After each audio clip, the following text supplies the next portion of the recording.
os livros do John Baines, que era o pseudônimo de um hermetista chamado Dario Salas, chileno, que ele lançava com o nome Dario Salas e John Baines, que era um pseudônimo americano dele. Eu comprei os livros importados, edição do Chile, a edições Antepuí da Venezuela na época, que lançou o trabalho dele, foi lá na Zipac. Eu consegui muita coisa do Vicente Beltrán Anglada, aquele autor espanhol, o Torcón Saraydarian. Eu tenho uma memória boa e eu lembro muito. E foi o Luiz que me fez ficar morando de aluguel durante anos, porque eu não tinha grana para comprar um apartamento, porque eu gastava nos livros. Na Zipac. Meu apartamento. Na compensação, ele comprou o dele. Alguém tem que morar em casa própria nesse país. Cara, a Zipac acho que foi a maior livraria que o Brasil teve de temas, não vou dizer nem espirituais, alternativos em geral, e era especial. Eu passava a tarde toda lá, fuçando, e às vezes o Luiz era esperto. O Luiz chegava e falava, Wagner, chegou isso aqui. Aí empurrava na minha direção, falava, ai, meu Deus do céu. Aí depois o Luiz chegava, chegou isso aqui também, olha aqui. E eu só fui me endividando. Até hoje está pagando as parcelas, né? Que ótimo. Já que aproveitar que falou desses causos, uma das coisas muito interessantes quando tem esse encontro, né, Wagner Borges, Luiz Pellegrini, são as histórias que transmitem conteúdos assim, inspiradores. Você vê os relatos, vê no canal do Wagner no ao vivo e vê no nosso também no gravado, que ficou lá o registrado. Muitas pessoas falam, nossa, quanta inspiração que eles juntos compartilham, né? Quantos causos, né? Uma das causas, né? Que olha assim para o Luiz também fala, o cara dos causos. Luiz tem muito mais causos que eu, cara. Tem um bocado de causos, né? A gente tem algumas boas décadas a mais de resistência. Então, vou fazer uma pergunta para você trazer 2 causos aí, que tem a ver com a primeira pergunta que eu fiz na abertura do programa, né? Que se para você ser diretor da revista Planeta foi uma manifestação do fenômeno de premonição, se para você foi uma manifestação de fenômeno de premonição, e se você acredita que aí um outro caso, né? Se você acredita que através da leitura de cartas pode-se fazer uma leitura de uma premonição. Bem, eu tive uma premonição totalmente involuntária a respeito de ser o diretor da revista Planeta. Isso, outro dia eu falei isso num programa aí. Ontem não me lembro onde foi que eu contei essa história, mas não tem importância. Isso foi em 1976 para 77, que tinha lá o Loyola, que era o editor. A Planeta ainda era pequenininha, naquele tamanho, quadrada. E aí logo que você entrou, ela ganhou aquele tamanho maior que ficou clássico. Pois é, mas essa premonição eu tive em 1968. 8 anos antes. Famoso ano da Revolução, aquelas traquitanas todas. Eu estava num restaurantezinho no Rio de Janeiro, eu morava com uma grande amiga minha companheira, a atriz Glauci Rocha, e que infelizmente faleceu poucos anos depois de um problema cardiológico, né? Glauci era uma das maiores atrizes do teatro naquela época. E eu estava com ela, Glauci, aquele Pereio, ator famoso, e a namorada do Pereio na época, que era uma bailarina maravilhosa chamada Jura Otero. Não tenho esses nomes. A gente foi lá para jantar, comer uma comidinha lá. E o Pereio, não sei por que cargas d'água, num determinado momento, abriu uma mochila, puxou um exemplar da revista Planète francesa, que deu origem à Planeta brasileira. Disse, olha, estou impressionado com essa revista, muito interessante, estou lendo, não sei o quê, papapá, recebi 2 exemplares, falando da revista.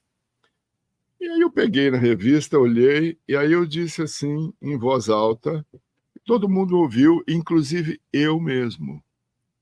Eu não tinha a menor ideia por que eu tinha dito aquilo. Eu disse, eu vou ser diretor dessa revista.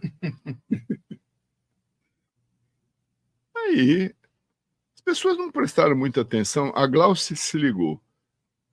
E a Jura também. Aí a Glauci disse, por que você disse aquilo? Eu falei, eu disse. Glaucia não chegou a ver essa premonição confirmada, porque ela faleceu antes. Mas a Jura, quando eu assumi a Planeta, um dia eu me cruzei com ela aqui em São Paulo, em 1975, 76, e ela me disse: mas você lembra, um dia a gente estava lá no Cervantes, no Rio, e você falou que você seria diretor dessa revista? Aí eu me lembrei direitinho. Era verdade, eu tinha dito. O que é isso, né? Então, premonição existe.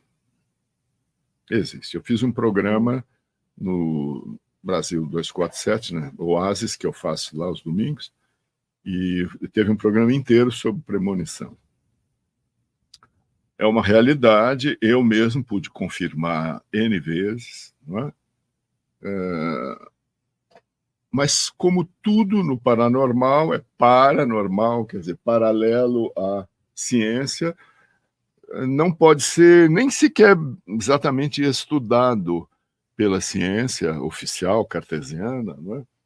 Ortodoxa. Por quê? Porque são experiências que não podem ser repetidas em laboratório. Só por isso. Então, como o paranormal escapa, né? Porque você não é muito difícil você controlar o paranormal. Mas tem algumas áreas você vai até certo ponto. Mas uma experiência de adivinhação, um adivinho, não é? Ele pega a borra do café aqui, os que leem borra de café, e ele não tem certeza se ele vai conseguir ou não. Pode ser que sim, pode ser que não. Não é? E como isso vai aparecer? Porque não está tanto no domínio do objetivo, um pedacinho está no objetivo, a maior parte está no domínio do subjetivo. Subjetivo é um oceano de mistérios incontroláveis na vida da gente, não é? Eu falei, por exemplo, em 1969, quando teve a Revolução, eu trabalhava no jornal Última Hora, comecinho da minha carreira no Rio de Janeiro, e eu tive que sair de corrida, porque houve o ato institucional no dia 13 de dezembro, sexta-feira 13, né? Só faltou o Gato Preto. Quando foi na segunda ou na terça-feira, o chefe de redação, Léo Guanabara, me chamou e disse assim: as redações já estavam sendo invadidas pelos milicos, né? Diz tudo, como é que eles chamavam isso aí? Que pegavam as mesas e viravam tudo, linotipo. Olha, coisas memórias muito tristes que eu tenho dessa época aí. Por isso que eu não posso nem ouvir falar de ditadura, que eu já tenho arrepio, já tenho vontade de puxar de um facão. Eu tenho pavor de autoritarismo e de coisas assim. Mas esse é outro assunto. E quando foi nesse começo de dezembro, no começo do mês, lá pelo dia 2 ou 3, a redação me mandou fazer uma reportagem visitando 3 ou 4 adivinhos. Aquilo que se fazia sempre naquela época, eu não sei se hoje ainda se faz. A gente vai ver jogador de búzios, cartomante, tarólogo, etc., astrólogo, para que eles façam previsões sobre o ano que vai chegar, porque está chegando no final do ano. E eu já tinha feito um tarólogo, já tinha feito um astrólogo, e aí eu estava com o endereço de uma senhora cartomante, chamada Dona Elizabeth. Para horário marcadinho, chegou lá 2 horas da tarde, bati na portinha dela, morava num apartamento modestíssimo, na Rua Barata Ribeiro, no Rio de Janeiro, comecinho de Copacabana. Oi, Dona Elizabeth, então, eu sou o Luiz. Pois não, entra. Primeira coisa que eu notei, aquela senhora que era pequenininha, devia ter 1,5 m, mais ou menos, um pouco mais, nordestina, com aquela carinha assim ela era do Piauí, eu notei que ela não tinha as falanges dos dedos das mãos. A última falange é que ela não tinha. a mão dela acabava aqui. E eu já sabia que isso é consequência de lepra, né?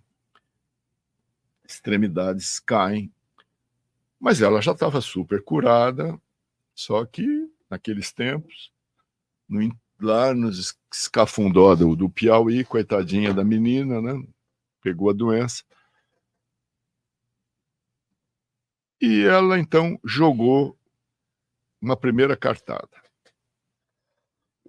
Ela olhou para aquelas cartas em cima da mesa, fez uma cara estranha e disse: não, eu não consigo entender o que está aqui. Eu só vejo uma confusão muito grande, eu vejo muita dor, eu vejo uma coisa, algo que se racha. Não sei, eu não consigo interpretar isso aqui. Eu vejo uma situação muito difícil que está se armando para já aqui no Brasil, que vai durar para o ano que vem, o ano todo, mas eu não consigo interpretar. Eu vou jogar mais uma vez. Pupt, quando ela jogou, disse: piorou. Pupt, não posso jogar mais. Sinto muito, espero que você não fique chateado, mas eu sei que vai ser um ano muito difícil e que vai ter muita confusão no país, vai ter sangue, vai ter... Mas por que eu não sei. Aí ela viu que eu fiquei um pouco decepcionado, porque e o material para botar na matéria, né? Eu tinha que apresentar um trabalho. Aí ela falou assim: mas eu posso tirar as cartas para você pessoalmente. Jogou. Eu já fiquei todo feliz, mais ainda, né? O ego já disse: opa, para mim, pessoal, pode jogar. Olhou e disse umas coisas que mais ou menos certas, mas nada de extraordinário. Num certo momento, eu falo assim: você já está com as malas prontas? Falei: como assim? Não, porque você vai viajar, você vai sair do Brasil, vai estar fora daqui a pouco, daqui a algumas semanas. Você não está mais no Brasil. Não, eu estou chegando de uma viagem que eu fui a serviço, fiquei 3 meses fora do Rio. Não tenho a menor intenção de viajar agora, nem está me passando pela cabeça. Não, meu amigo, pode fazer a sua mala. Olha, vou te dizer, você não vai passar, sabe a festa de Ano Novo, do Réveillon? Você não vai passar aqui no Brasil. Não. E onde é que eu vou passar? Ela disse: você não vai passar em país nenhum. Aí, Dona Elizabeth, significa que eu vou estar morto? Ela disse: não, mas você não está em país nenhum nessa noite. Eu também não entendo, mas não está em país nenhum. Eu achei que a mulher, falei: está querendo me encantar com um que aí, não é? Aí arrumei minha malinha, despedi, fui embora. Isso foi no dia 2 ou 3 de dezembro. Dia 13 de dezembro, ato institucional. Como eu estava dizendo, 4, 5 dias depois, o diretor da redação chega para mim e diz assim: Luiz, você está envolvido em alguma coisa aí de assalto a banco, de terrorismo, etc. Eu falei: Léo, chamava-se Léo Guanabara, o diretor. Eu falei: não, nada a ver, eu só faço o meu trabalho, não estou envolvido. Não, Léo, realmente não estou envolvido em nada. Ele disse: olha, é porque o seu nome caiu nas mãos do coleguinha lá, jornalista que cobre a polícia política lá no DOPS, uma lista de jornalistas que vão ser chamados para depor, e o seu nome está na lista. E está até lá a redação da Última Hora no Rio de Janeiro. Eu falei: não tenho a menor ideia por que meu nome está aí. Não... Olha, por sim ou por não, nós já estamos sabendo que uma boa parte dos que são chamados para ser interrogados, a parte, não saem de lá. Nós não sabemos para onde é que estão mandando essas pessoas. Se estão prendendo, se estão já estão falando que estão jogando de helicóptero no fundo do mar, com pedras amarradas nos pés, e isso é verdade, isso é histórico, a gente sabe. Então, eu aconselho você a se mandar sair do Brasil o mais cedo possível. Eu respondi, Léo, eu tenho passaporte, mas naquela época o DOPS, a Polícia Política, tinha que dar o visto de saída. Se eu aparecer no DOPS com o meu passaporte para pedir que esse carimbe isso aí para mim sair de avião, eu não saio de lá. E que eu não saio, nem eu, nem o passaporte. Como é que vai ser? Diz, eu já sei, Léo Guanabara. Você vai sair de navio. Porque eu tenho um amigo na Polícia Marítima que me deve uns favores, eu vou cobrar dele agora. E essa é uma outra história, mas foi o que o Léo fez.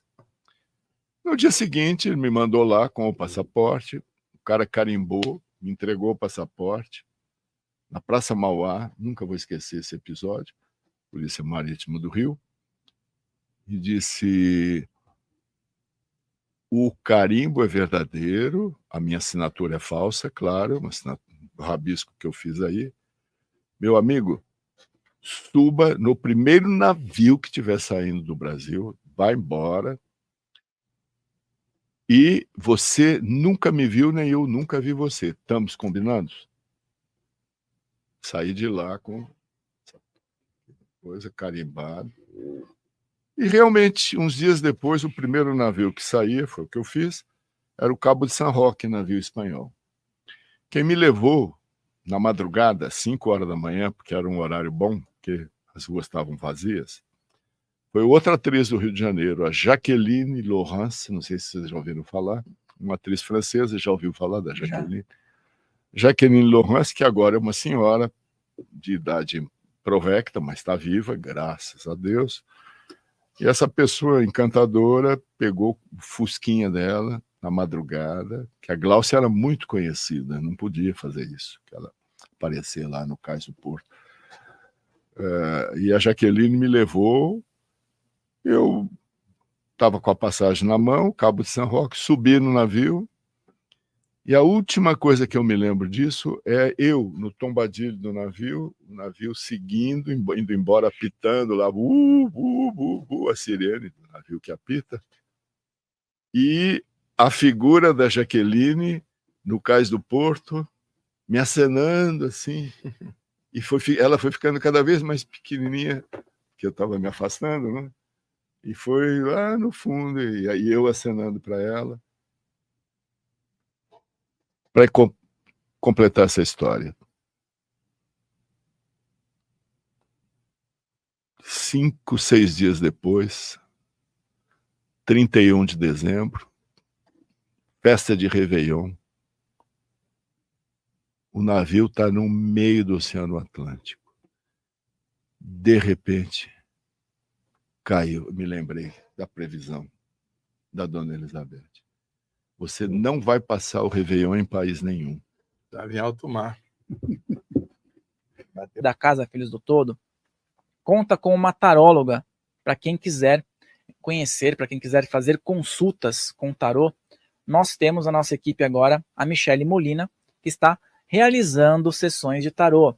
E para que você possa entrar em contato, aqui na descrição, nós temos também um link de agendamento. Você vai cair direto com a equipe Filhos do Todo para agendamento de sessão de tarô. Então, agendamentos aqui na descrição, no recado que está aqui, Tarô, Casa Filhos do Todo, com Michele Molina. Certíssimo? Você será muito bem atendido ou atendida. Lembre-se de deixar o seu like aqui nesse vídeo, de se inscrever nesse canal. E se você gostou desse corte, o episódio completo está aqui na descrição. E também se inscreve lá no nosso canal oficial, Filhos do Todo, para você acompanhar as outras entrevistas. Farrell Molina falando, um grande abraço.